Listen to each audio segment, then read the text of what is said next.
Hello friends, good morning. हम proteins nucleic अमल पढ़ रहे थे और उसमें मैंने आपको डीएनए और आरएनए बताया था।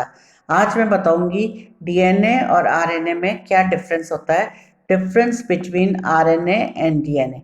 अब आप देखिए, मैंने बताया है डीएनए डीऑक्सीराइबोस न्यूक्लिक अमल होता है और आरएनए जो है वो राइबो न्यूक्लिक अमल होता है। डीऑक्सीराइबोन्यूक्लिक में डीऑक्सीराइबोज शर्करा होती है, जबकि राइबोन्यूक्लिक अम्ल में राइबोज शर्करा होती है। डीऑक्सीराइबोन्यूक्लिक अम्ल या डीएनए में साइटोसिन तथा थायमीन, पिरिमिडीन क्षार तथा गुआनिन व एडेनिन प्यूरिन क्षार होती है, जबकि आरएनए में साइटोसिन तथा यूरेसिल पिरिमिडीन क्षार तथा गुआनिन व एडेनिन प्यूरिन क्षार पाई जाती है। डीएनए की डबल हेलिकल संरचना होती है और आरएनए की सिंगल हेलिकल संरचना होती है। डीएनए मुख्यतः कोशिका के नाभिक में होता है और आरएनए कोशिका के साइटोप्लाज्म में उपस्थित होता है।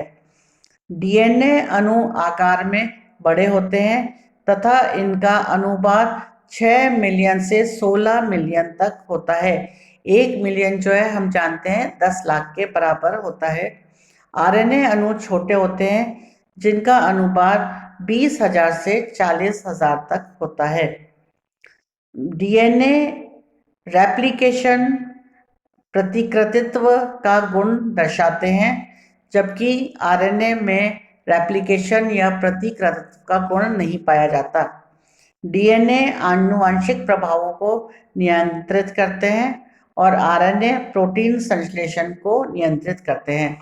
तो ये कुछ डिफरेंसेस थे डीएनए और आरएनए के, जो कि हमने पढ़े। अब हम डीएनए की हेलिकल संरचना के बारे में पढ़ेंगे।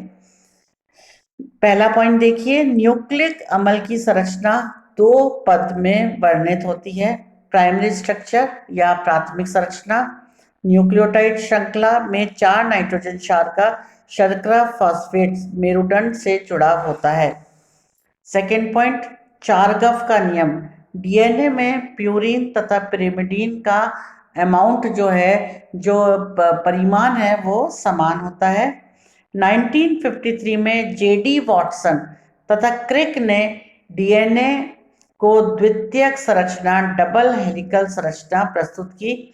इस संरचना के अनुसार पॉलीन्यूक्लियोटाइड की 2 श्रृंखलाएं परस्पर सर्पिलाकार कुंडली के आकार में लिपट कर डीएनए का अणु बनाती हैं।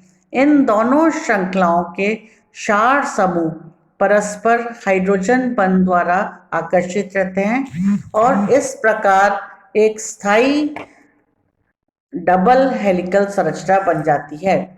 फॉस्फेट एस्टर बंध द्वारा जुड़े हुए शर्करा अणु श्रृंखला का मेरुदंड बनाते हैं, जिससे क्षार अणु शाखाओं के रूप में जुड़े होते हैं।